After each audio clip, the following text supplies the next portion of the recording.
Good afternoon, friends. Welcome to our third and final session in our spring webinar series, Conversations That Matter, the Intersection of Racial Justice and Life Issues. My name is Jess Keating, and I'm the Program Director of the Notre Dame Office of Life and Human Dignity in the McGrath Institute for Church Life. We're delighted that you've joined us for this webinar series to explore timely issues of racial justice, the sanctity of life, and the church. If this is your first webinar in our series, welcome. If you're returning, welcome back. Today, we're joined by Professor Ernest Morrell to discuss why Black education is a life issue, and in particular, the role of Catholic schools in combating racism and in fostering lives of decency and dignity for our most historically vulnerable populations. Before I introduce this afternoon's speaker, welcome to those of you who have joined us in the past few minutes. If you find yourself in need of technical support at any point during this afternoon's session, please email mcgrath.nd.edu. And as a reminder, at the beginning of our session, you can submit questions for Professor Morrell using the chat function. Please send your questions to Q&A. There should be my colleague labeled herself Q&A. You should be able to find her and email your questions or chat your questions to her. Now it's my pleasure to introduce our speaker this afternoon. Professor Ernest Morrell is the Coyle Professor of Literacy and Education, a member of the faculty in English and the Africana Studies departments here at the University of Notre Dame, and the director of the Center for Literacy Education at Notre Dame. He is also the director of the National Council of Teachers of English's James R. Squire Office for Policy Research in English Language Arts, and an elected fellow of the American Educational Research Association. He's also a co-convener of the African Diaspora International Research Network. Since 2015, Professor Morrell has been annually ranked among the top university-based education scholars by EdWeek. Ernest is also the recipient of many awards, including the National Council of Teachers of English Distinguished Service Award and UCLA's Distinguished Teaching Award. His scholarly interests range from critical pedagogy, English education and literacy studies, to post-colonial studies, and African diaspora schooling and popular culture. In addition to his awards and all that he does here at the University of Notre Dame, Professor Morrell is also an award-winning author of 90 articles, research briefs, and book chapters, and 10 scholarly monographs, including Educating Harlem, A Century of Schooling and Resistance in a Black Community, Stories from Inequity to Justice in Literacy Education, and New Directions in Teaching English. It's my pleasure to welcome Professor Morrell today. Ernest, thank you for joining us. Thanks, Jess, and welcome everyone. I see a lot of friends and colleagues. I like the Brady Bunch image, so good to see you all. Too bad we can't be in person. Well, to begin, you titled your session, Why Black Education is a Life Issue. So yeah, if you could start by answering that question for us, why is education, and particularly Black education globally, a life issue? Sure, I'd love to. And just, I wanted to say up front, I'm hoping, this will be in some ways tough conversation in terms of the terrain we're covering, but hopefully one where there's some hope and optimism and really practical ways that we can address it. So when you think about education, there are all sorts of negative life outcomes that are associated with a lack of access to education. One is lower income, lower life expectancy, incarceration rates. We know that 85% of teenagers in America's juvenile justice system have what we would consider low academic or workplace literacy skills. 7 out of 10 adult prisoners, when tested, are unable to read at a 4th grade level. High school dropouts make up 90% of Americans on welfare and 75% of Americans that are eligible for food stamps. We know that these issues are kind of more poignant in the African American community. I was just reading yesterday a Pew report more than 1/3 or 37% of Black men who drop out between the ages of 20 and 34 are currently behind bars. That's 3 times the rate for whites in the same category. So we know that two things. One, that education is positively correlated to life outcomes, but a lack of education is negatively correlated. And we know that it's much more likely that African Americans, African descendant people around the planet are going to be denied access to an education. I'll talk about that a little bit more. A lot of times it's referred to as an achievement gap, which is really a poor choice of language, as if it's somehow the fault of the people who lack access, when it's really a global education debt. So what you're talking about is you're taking years off the table. I think the average life expectancy between African American men and white men is a decade.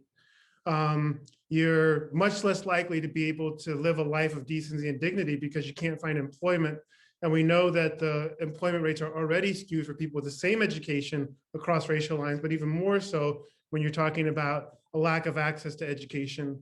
It's really unfortunate because these are relatively straightforward and easy issues that we could solve if we were willing to confront them.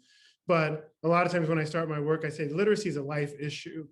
You give someone, access to a high school diploma, you're adding another 10 years to their life. You give someone access to a college education, it's much more likely that their children and grandchildren are going to have access to that education. So it's pretty serious. When we have the capabilities, we have the resources, but we don't have the political will to follow through. So education in itself is a life issue. But when you think about the racial disparities that we see in terms of education domestically and abroad, then you really can highlight that the lack of access that African descendant people have to high quality education around the planet is definitely robs the planet of human capital and human genius and human flourishing. Yeah, thank you so much. What you mentioned about how education or lack of education correlates with lower life expectancy reminds me of what Gustavo Gutierrez says about the preferential option for the poor. That to be poor for him is to experience lower life expectancy, to be threatened with death in a way that others are not. You mentioned the disparities between the racial disparities that exist in education. How are such disparities experienced? And you mentioned the political will. Maybe you could break that open a little bit more for us Sure. in answering this. Yeah, I'd be happy to, Jess. And I'm just going to kind of gloss over, but bring in a huge body of research behind any one of these points that I'm about to make. So several ways. African Americans and African descendant people around the planet are much more likely to attend schools that have fewer resources. They're likely to attend schools that have less qualified teachers. They're likely to attend schools where there are negative attitudes toward their academic ability, their home culture, the language they speak. They're much more likely to attend schools where they're referred to in deficit-oriented language. They're much more likely to be disciplined and suspended and kicked out of school. They're less likely to be recommended for honors courses with the same test scores. Black students in the United States are subject to disciplinary action at rates much higher than their white counterparts. These disciplinary actions put students at a higher risk for negative life outcomes, including involvement in the criminal justice system. You could go on, and I think you break it down into a couple of categories. One of those categories is a lack of resources, where you're talking about just general funds or teachers. The other is negative attitudes and misperceptions and deficit orientations, implicit biases. All of these kind of converge to lend themselves to the disparities. A colleague of mine, Gloria Ladson-Billings, when she was president of our professional organization, started moving us from the language of achievement gap, which kind of places the problem solely in the lap of those who are most vulnerable, and moves it to an education debt. What do we owe to students and families and communities that we failed to deliver on? But these racial disparities are real. They're kind of empirically assessed regularly. They are persistent, and they are deadly. What are some then promising practices in Black education globally? Where do we see signs of hope in closing this education debt?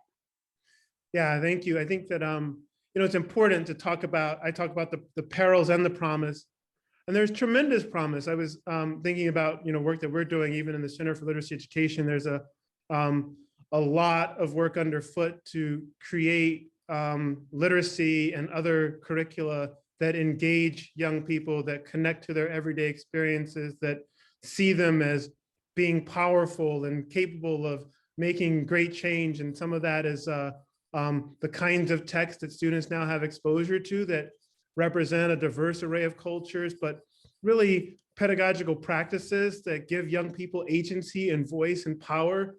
These have been proven tremendously successful, not just in my own work, but in work of colleagues. There's also a real focus on connecting to homes, families, and communities, and not seeing homes, families, and communities as deficits, but as assets. One of the ways that people think about this work, a colleague of mine talks about community cultural wealth, and other people will talk about funds of knowledge. There's a lot of work, colleagues who were at Michigan State when I was there, Geneva Smitherman, and out at Stanford, Sami Alim, who talk about the beauty and tapping into Black language, as opposed to outlawing Black language from the classroom, to build on it. These are really kind of powerful moments that we're seeing in education, really focusing on building joy, self-love, and social responsibility. This is work that I've been involved in for a long time. Instead of talking about the problems, how about talking about solutions and implicating children and parents and families and being a part of those solutions. Work that we started in the 90s when I was in Los Angeles, young people are researching issues in their community that they care about. They're taking action based on those issues. I directed the program, kids in South Central and East Los Angeles. For 12 years, we had 100% high school graduation rate, 100% college going rate. Many of those kids are now politicians and educators and scholars, and it's no like magic sauce on our part. It was just really kind of creating those opportunities. I think there's a lot of work being done in what we call culturally responsive instruction, asset-based instruction. A lot of that is about representation, who we include in the curriculum, issues I think we're wrestling with here at Notre Dame. Does the curriculum reflect the global tapestry of human genius, or is it stilted, right? But the other part of that responsive education is also in intercultural dialogue and voice, right? So it's not just putting Toni Morrison on the desk and then yelling at the kids in the back of the classroom to shut up, right? It's how are they taken seriously as interlocutors? This work is really powerful. And then there's plenty more, but I'll stop, and after a few more. There's much more work, I think, that's being done to recruit and to retain a diverse cadre of teachers and educational leaders who reflect America's diversity. This has been an issue. We know that when young people are exposed, not even just as their primary educators, but in the building, those who they resonate with racially and culturally, they do better. And so we're moving, I think, on all of these fronts. You certainly can see how the needle is moving in terms of the 4-year completion rates from when we started looking at this, in the late 90s to the present. They're still trailing, but there is improvement being made. And I think this is a cause for hope and opportunity.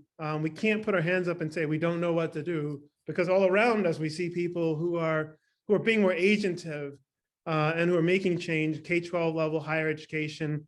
So we have a playbook, so to speak, but that's why I say it's more a question of political will than saying, well, I have no idea how we're going to be successful in this, because there are so many initiatives underfoot that have garnered tremendous success.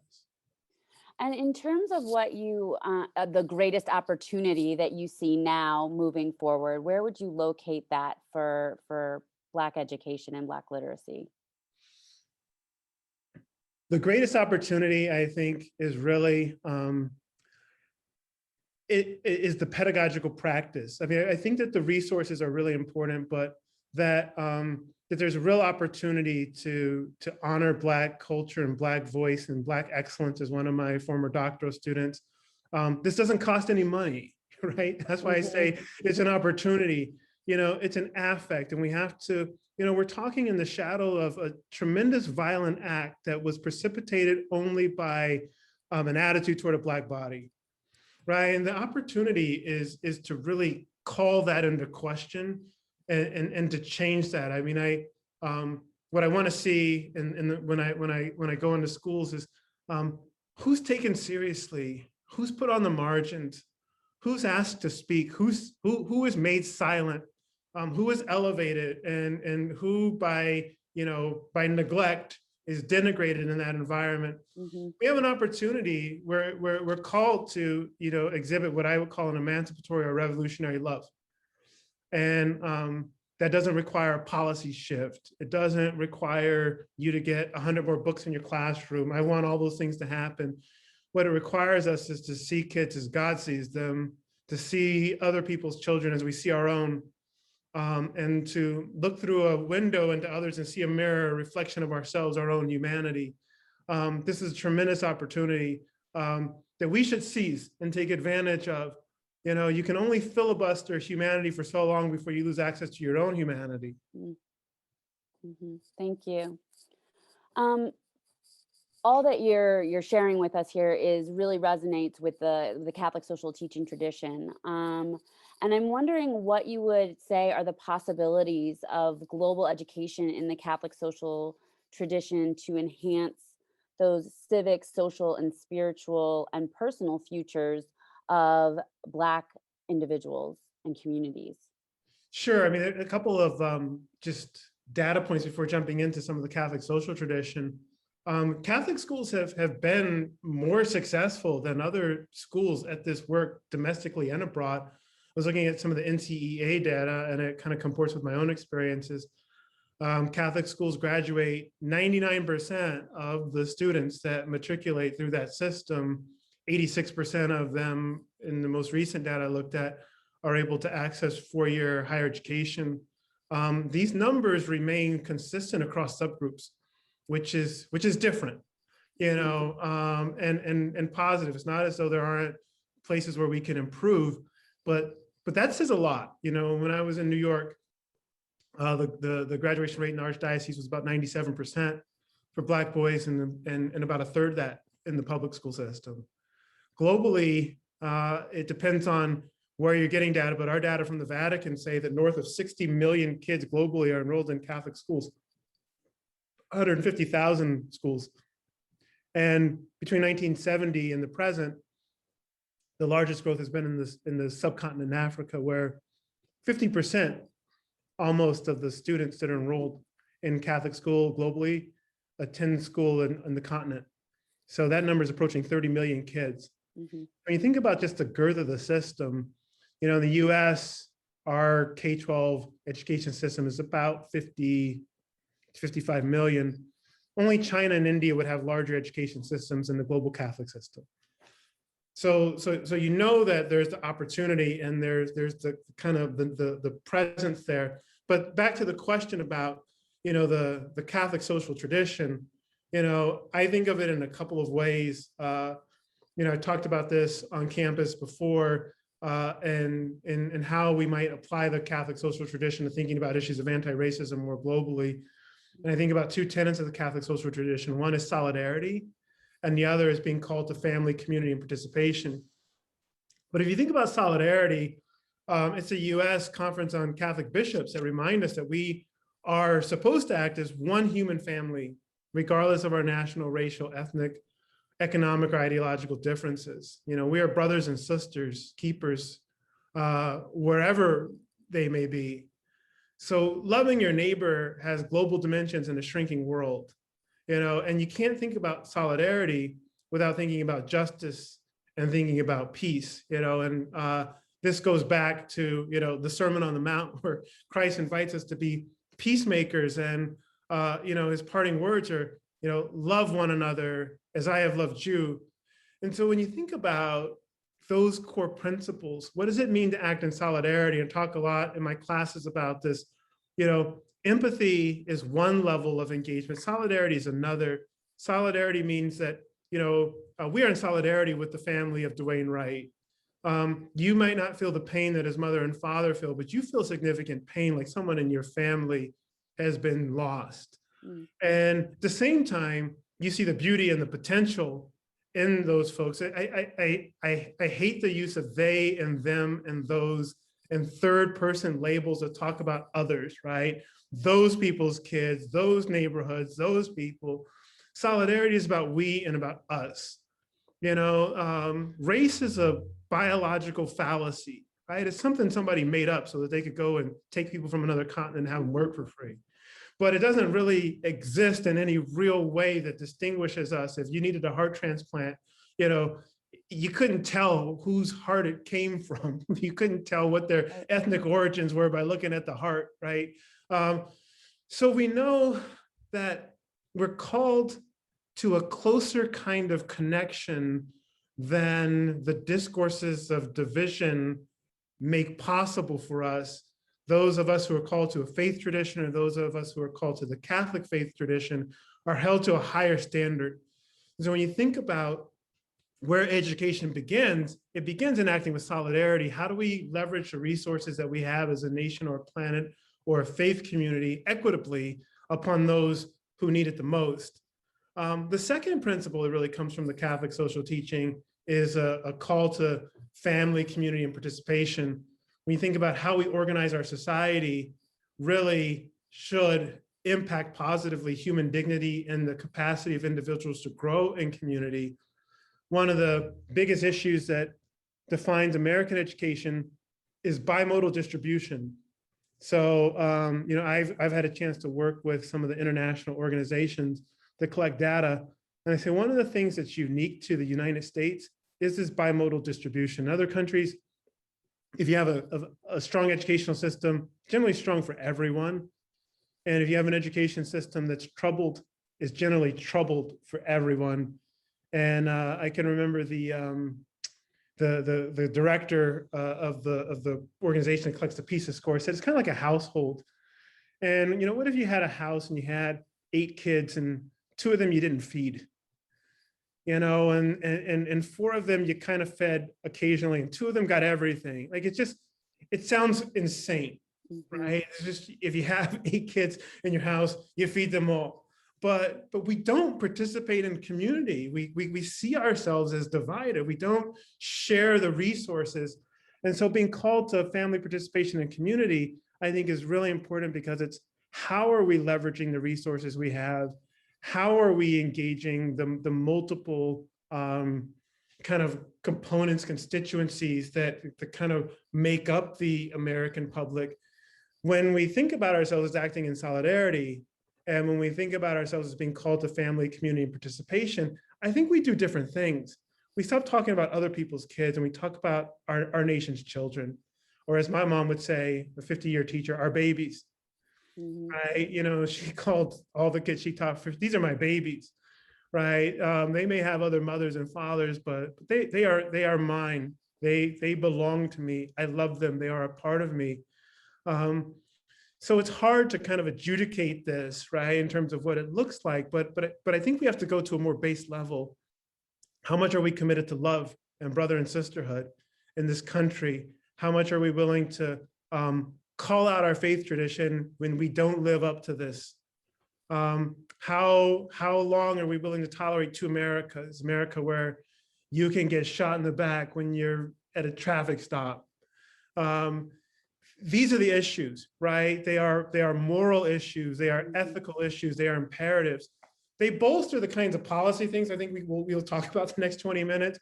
But sometimes we jump to that and we don't ask ourselves why it hasn't happened. We certainly know how to fix an educational system. We know how to educate people to a very elite level. We just haven't had the political will to do it for everyone.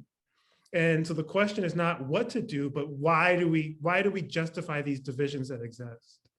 Yeah, thank you for that. You mentioned bimodal distribution, which for those on the call who might not know what that is or why we live in a country where we experience bimodal distribution. Could you break that open for us a little bit more and explain why the United States, it continues to be unnaturally distributing its educational resources? Yeah, I mean, the why I think is structural racism. Yeah. How it happens. Um, so when I lived in Long Island, when I was a professor at Columbia before coming to Notre Dame, I think there's something like 60 districts on that small island, which has, less than 20% of the population of New York City schools, which is one district. The reason they have 60 districts is because people want to use the resources in their 4 square block radius to pay for their schools and not pay for the schools that kids are attending across the way. So we fund schools in a way that is very different. We have 51 departments of education at the state level, as opposed to a national system. I think Texas has something like 1,100 school districts. So people don't want to pay for other people's children. So the funding is very different.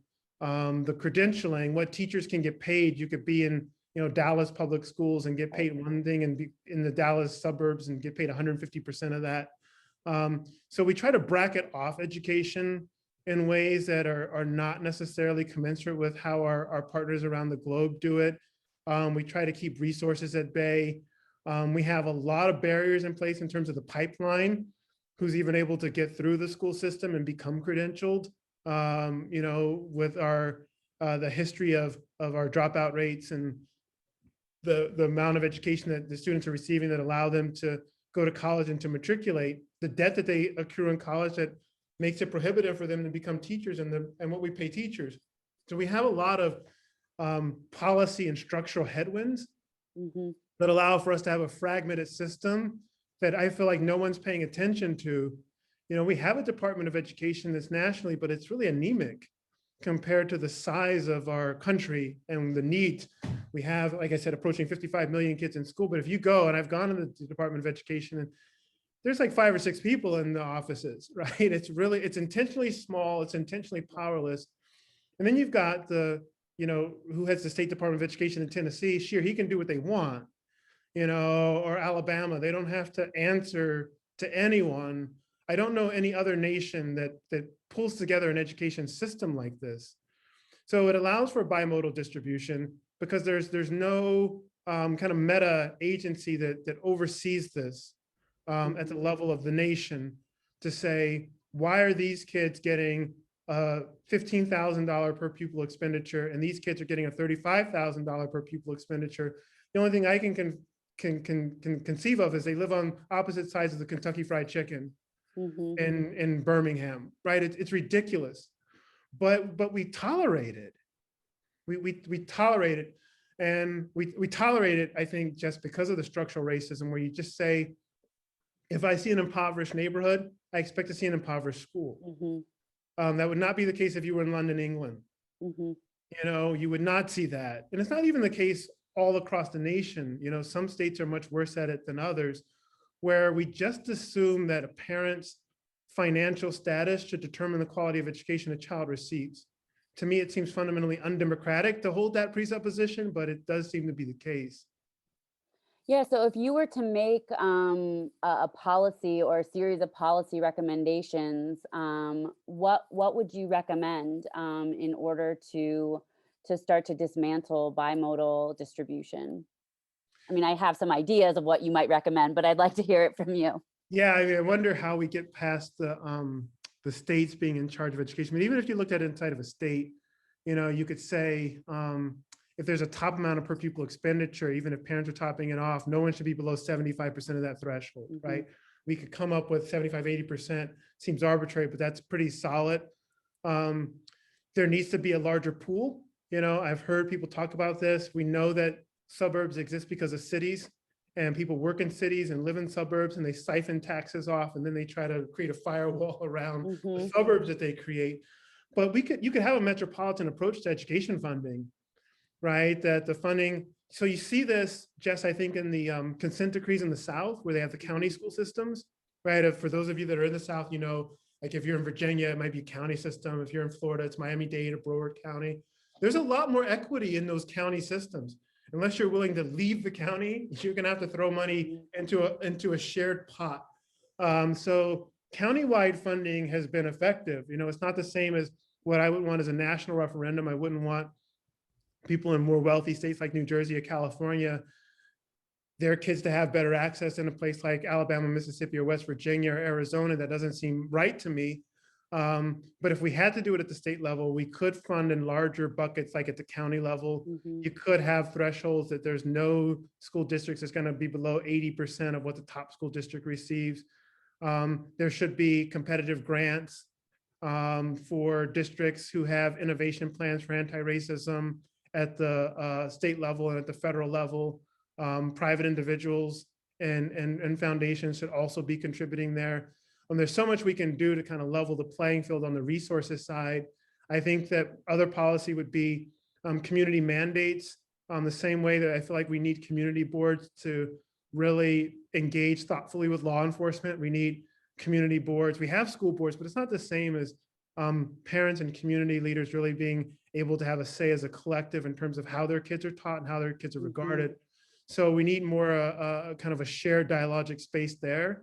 I think if we move forward on both of those fronts, you'd see a lot of difference. I think we just need a national capital campaign to kind of raise some of these schools to the ground and lift them up again as 21st century entities, where we had sewage backups in the high school that I taught every year. Kids had to walk through sewage on campus. And you had a school that was in a kind of a ready-made suburb that was literally surrounded by our city on all four sides, that had a school that school spent $5 million on a track facility at the same time we couldn't get our sewage pipes fixed. And you're talking about kids who live 2 or 3 miles apart from one another. So we need a capital campaign to just rebuild the schools. That can be something I think at the level of kind of national policy. We need to just look at every school site and every classroom that kids are in and say, does this meet a certain standard? These are easy. I mean, we have a policy day every year. As you mentioned, I direct the Squire office. Our policy day is actually coming up next Monday. Normally we're in DC and we tell them these things. And what they say is, we have no power as the states. It's the states. And so the states kind of want to pass the buck. And so one of the big policy levers would be who actually controls American education, right? And when is it considered a national good and a collective? I think that would be really helpful in terms of moving forward. Thank you. Thinking now specifically about Catholic schools, what role can Catholic schools play in combating racism and in fostering lives of decency and dignity for our nation's most historically vulnerable populations? Well, part of it, I think, is tapping into the tradition of the role that Catholic schools have played in the US in educating poor and working class kids of all varieties over the last 200 years. They've done this very well, taken Eastern European immigrants, they've taken, Southern Italians and Irish and others, and educated them very well in a system that didn't have the same kind of resources as the elite schools they were competing with. You have some of this translating, in the mid 20th century, later 20th century, into Catholic schools that were in our larger central cities. I think of people like Linda Darling Hammond and Jackie Joyce Irvine, other colleagues who've written about the role that Catholic schools have played in their life.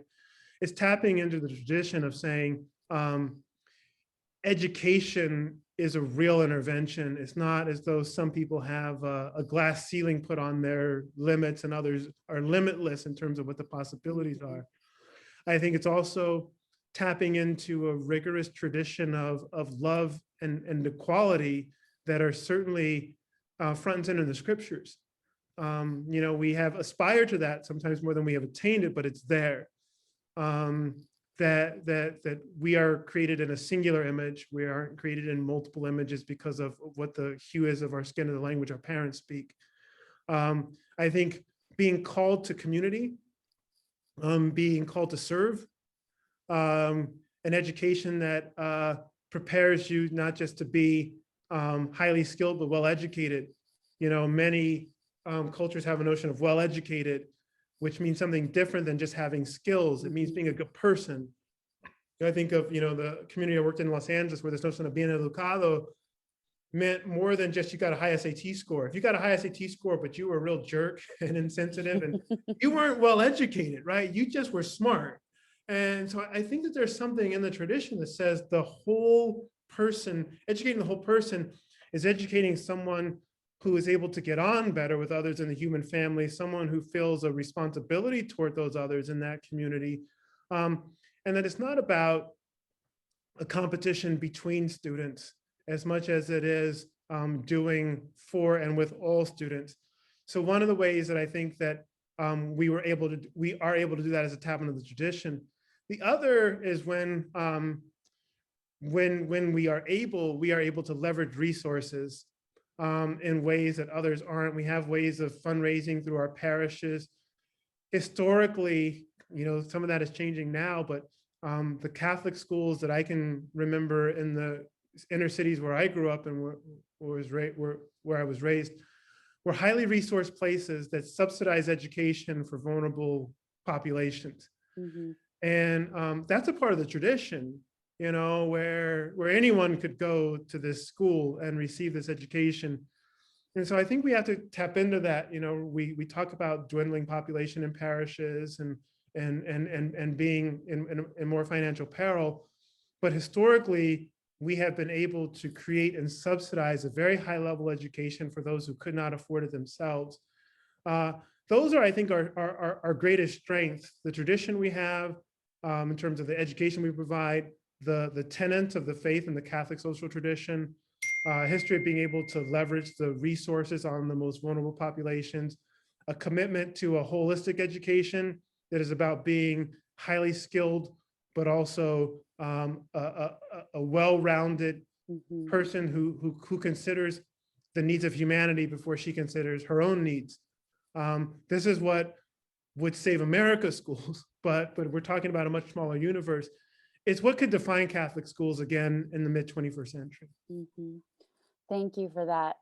Friends, just a reminder that you can submit questions using the chat feature to Q&A. If you have any questions for Ernest that you would like us to discuss. So, Ernest, you're doing so much here at Notre Dame. What are you doing and what should we be aspiring to as a campus community in terms of racial justice and Black literacy and education? Yeah, thank you for the question. I want to talk about what we're doing, what we should do. One of the things I should have said in the last question, Catholic schools, K-12 and higher education have to be at the vanguard of anti-racism if we're going to be relevant. So that has to be said.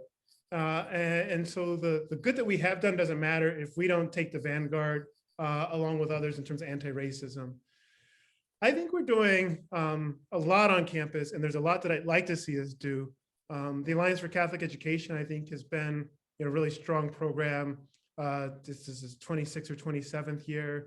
It puts aspiring teachers into highly vulnerable Catholic schools around the country, provides them with a teacher certification, and helps to subsidize those schools and provide teachers for those schools. There's been a lot of work on the policy front. I think of colleagues like Nicole Garland in the law school and John Schoenig in the Alliance for Catholic Education and others who are, Mark Behrens also in sociology in the College of Arts and Letters. We're trying to bring about a policy culture that allows for Catholic schools to garner the kind of resources they need to be effective. We have, through partnerships with the Kellogg Institute and through the Keele School and the Institute for Education Initiatives, a global set of programs that are really looking at Catholic schools more globally and what their needs are. We're trying to create a sound research base. I edited a couple of book series where we're trying to really solidify what the research base is behind these schools. Hopefully, we are a part of creating a more responsive and anti-racist curriculum and pedagogical practices through the work in the center. All of this, I think, is positive. there's a lot more that we can do. I mean, I think we can talk a little better at Notre Dame in some of these things as well. What does it mean, like the small C Catholic? How is that present in our own community? How are we speaking out in terms of being an anti-racist campus and thinking about where anti-racism and the Catholic social tradition come together? Sometimes our silence speaks volumes. How are we cultivating a campus that looks like the church or looks like the world? How are we leveraging our resources as our endowment, will soon kind of cross 15 million, head to 15 billion, head to $20 billion. You could do a lot with that. I've been kind of pitching to trustees and anyone who will listen to Black Catholic Schools Initiative. What if Notre Dame wrapped its arms around the 50 Catholic high schools in America with the largest number of Black students who are graduating, and promised those students, all who had met the requirements, would be admitted to Notre Dame and their tuition would be paid for 4 years? What if we backed it down and started paying in the 9th grade? What would that mean for the pipelines into the university, for the university's commitment both to integration and to its Catholic social mission? What would this mean in terms of the pipelines for future teachers and principals and leaders? It's a low-hanging fruit. It would take just a fragment of what that $20 billion would be. We could do that, right? We could definitely do that. We could have more programs here on campus and, supporting departments like our Africana Studies department that I think does this kind of work. Other departments, looking at my colleagues in political science and English and theology. And what about strategic hires that really focused on this intersection between anti-racism and the Catholic social tradition across the disciplines? What would that look like? In psychology, I can only see people on the front page. I'm looking at Nicole, I'm looking at Darren, I'm looking at Mark, and like Diane. We could hire these folks, right? I mean, what if we had a series of chairs that were really kind of focused on these areas? So we could do a lot more in terms of our higher education, but I really think about how Notre Dame could do a better job of wrapping its arms around the K-12 system and leveraging resources there. I feel like when we come back after post-COVID, almost every Catholic school that serves a vulnerable population is going to be on life support. And I keep saying that. I keep waiting for someone to tell me you're wrong, or they just look at me like, yep, right, they are. And we can all name those schools that we care about. And here we are sitting on a lot of money and a lot of human capital. And we just need to be better at figuring out how we're going to insert ourselves without colonizing these folks. But laissez-faire is not, it's like a laissez-faire or a colonizing approach, right? What we really need is brother and sisterhood, like a dialogic way of interacting together. How do we walk with these school systems in ways that leverage the resources we have, but allow them the autonomy and dignity they deserve to kind of chart their own futures? Thank you so much for that, and for all of the work that you're doing here at the university. I want to make sure that we have time to get to some of our participant questions. So folks, we'll just go through as many as we can in the next few minutes that we have left. So one of our participants asked if you can provide your thoughts and opinions on the #DisruptText movement. I know the movement. If someone want to offer a little more, I don't want to jump in with I just saw that hashtag a few minutes ago, but maybe if the person could follow up and then Okay, great. We'll move on to another question and come back. Okay. So whoever submitted that question, if you can follow up with a little bit more on that. Another question came in asking about what role vouchers and school choice options play for parents in disadvantaged communities. So I think that they're the tip of the iceberg. When I mentioned like the work of people like Mark Behrens and Nicole Garnett and others, I mean, there's certainly, there's I think a popular movement among parents that we should have more choice in where we send our kids to school.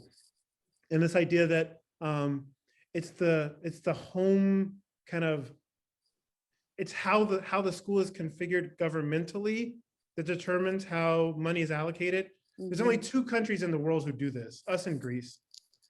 So Catholic schools get public money in every other country I know. So it's a US thing, because in those other countries, the money follows the kids, right? And if there are kids in the schools, then they should get government resources.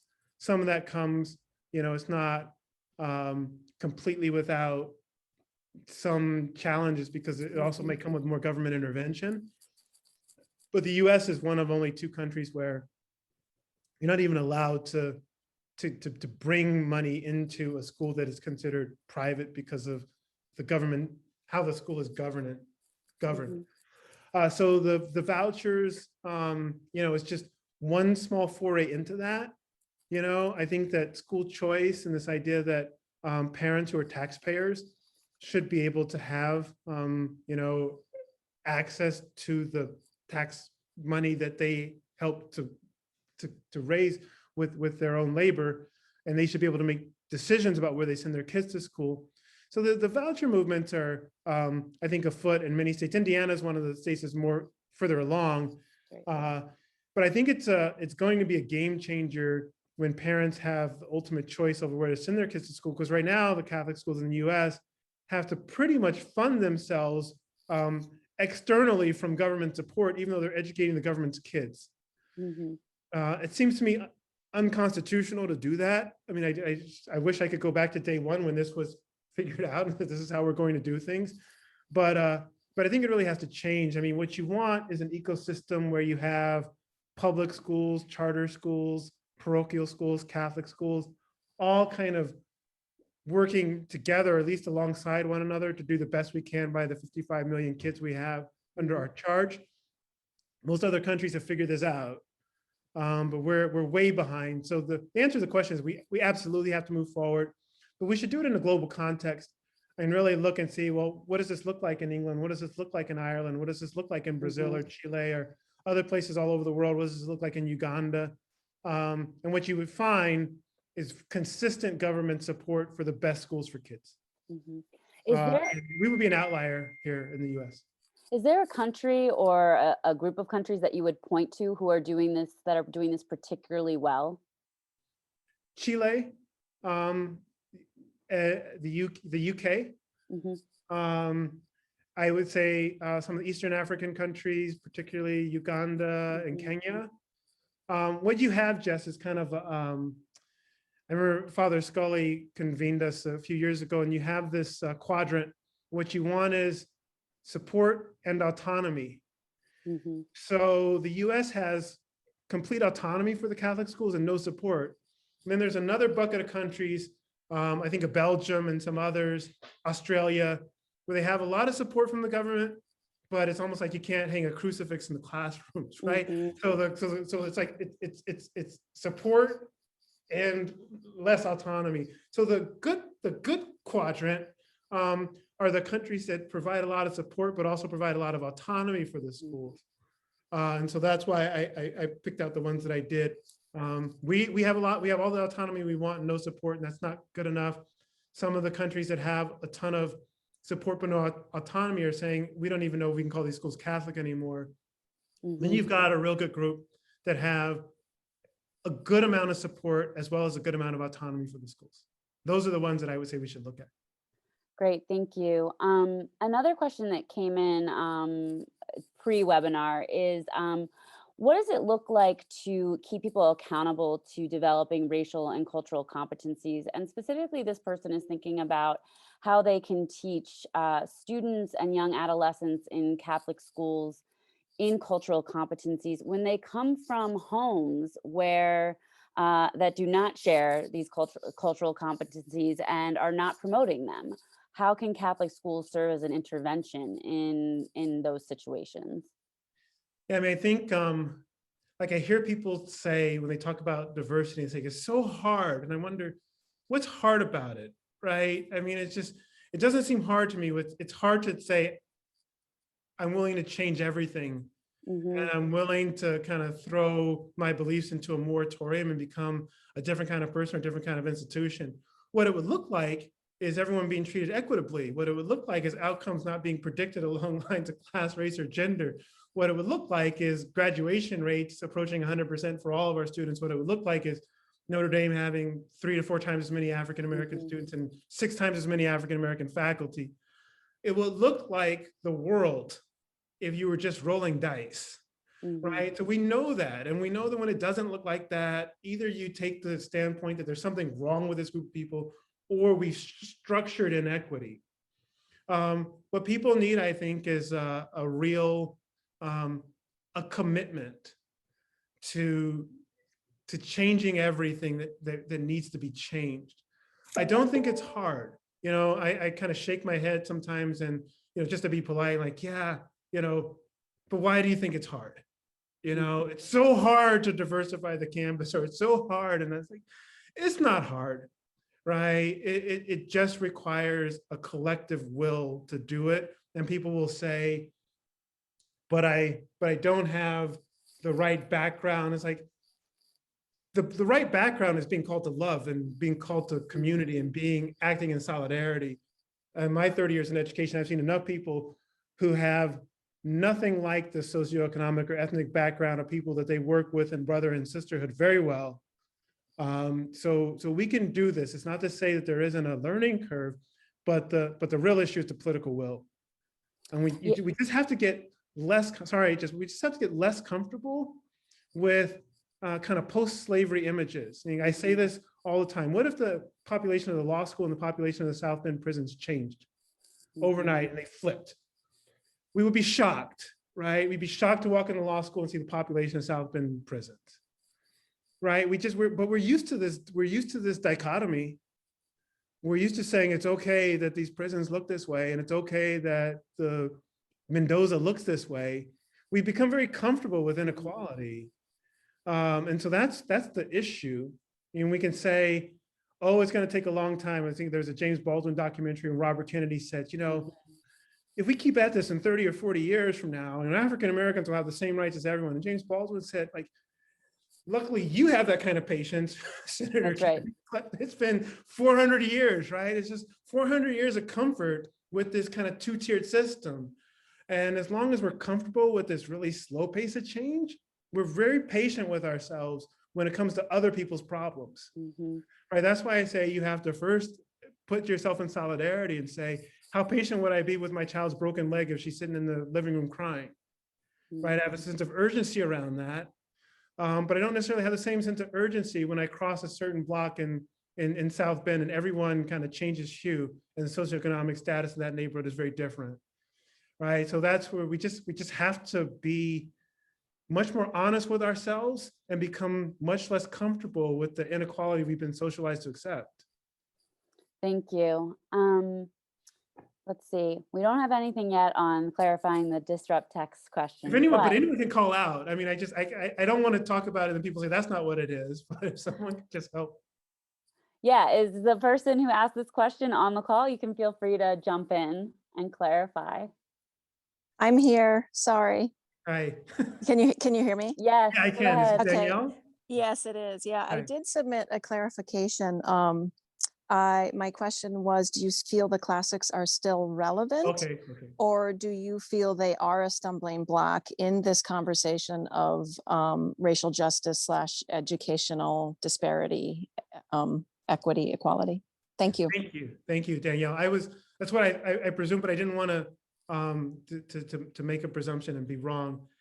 I feel like we need to do a number of things. One is students need access to a tradition, to trouble that tradition and to learn from it.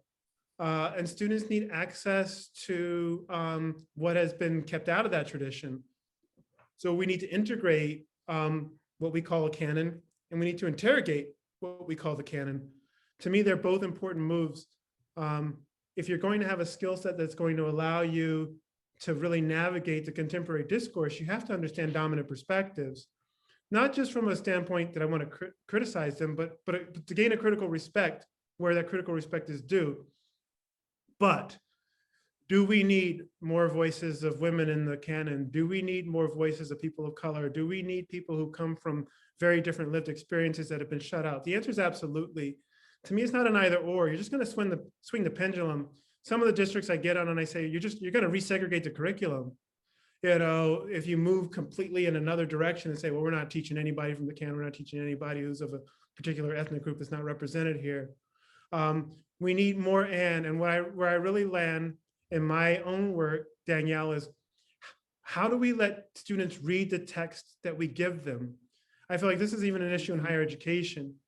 If we can put text out there with a little more humility and allow for a little more critique, at the same time that we're trying to integrate those texts with other voices, where far less is sacred in terms of, oh, you can't criticize this, or we look at this particular piece, we're just going to point out its weaknesses. So I'm not a fan of eliminating the canon. If we're not going to eliminate dominant culture, or we're not going to eliminate Western history, right? We certainly need those texts, and many of those texts they offer enduring values that I think are important. The problem is the exclusion. Who's been excluded and who's been silenced? And what agency do young people have over the readings of those texts?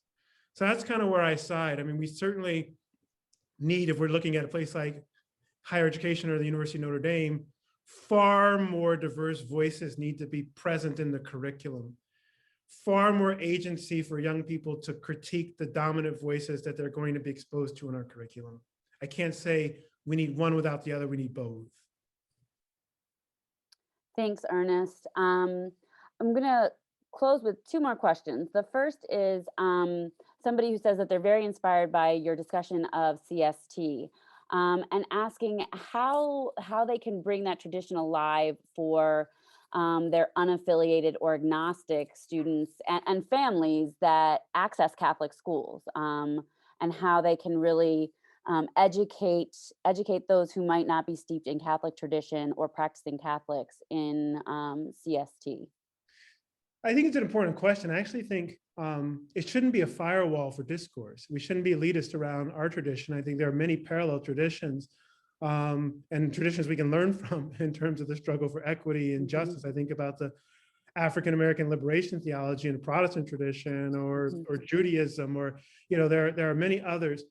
What I think we want to do is think about how the tradition unlocks a portal that allows us to be in solidarity with others who are concerned about anti-racism and justice. We should be more ecumenical in this because we live in a society where people are coming from various traditions. We should be strong and steeped and say, to be Catholic means to be anti-racist. And if you have a problem with that, if you have a problem with Catholicism, at least as I understand it, and I think we can be a little more forthright about that, but be humble in saying we have access to some elite privileged notion of anti-racism that others don't or can't access, right? That's taking it too far. It's kind of like the melting pot versus the notion of difference. The melting pot is problematic, but that people can come and be together in their various forms of difference is important. We need to figure out how to stand in solidarity with folks that are in Minnesota right now grieving. We need to figure out how to stand in solidarity with, moms and grandmas and dads and uncles that are trying to get decent education for their children and grandchildren. And we need to bring the tools that we have available to us humbly, right? In submission, in community. So I don't know that it's about proselytizing as much as it is about kind of sharing what we feel our unique strengths are, but also being very honest about where we've fallen short, right? I mean, I think we have a lot of atonement to do, for where we have fallen short. I mean, God's grace is infinite, but we need that grace right now as a church, right? We definitely need it before we kind of go out and kind of pontificate about all that we have done. We need to think about what our responsibilities are, but I think that's fine. It's we can do that while doing the work and rolling up our sleeves. We don't need to be sitting here feeling sorry for ourselves, but we do need to be very honest in where we've fallen short and where we need to go and figure out how we can live in community with others who come from other faith traditions and take this on as a collective project and say, this is where I think the church can be helpful. Thank you. My last question is a question I've asked all of our speakers. What are 3 to 5 recommended books or articles that you would recommend to folks who want to go deeper into what we've discussed today? So I'd start with the book of John. It's in the Gospels. You can find it. It's a good place to start. I'd also, I think some of the work on intersectionality that's out there and really looks at the prism of race, class, and gender is very important. I think that, I look at the teachings that the USCCB has put out on anti-racism. I think that I would encourage people to take more seriously the African-American liberation theology tradition that's been very strong in the country and has been the foundation of our civil rights movement. There are a lot of places where you could go. So certainly be partly the Gospels, partly the Magisterium, partly some of the secular discourses around intersectionality.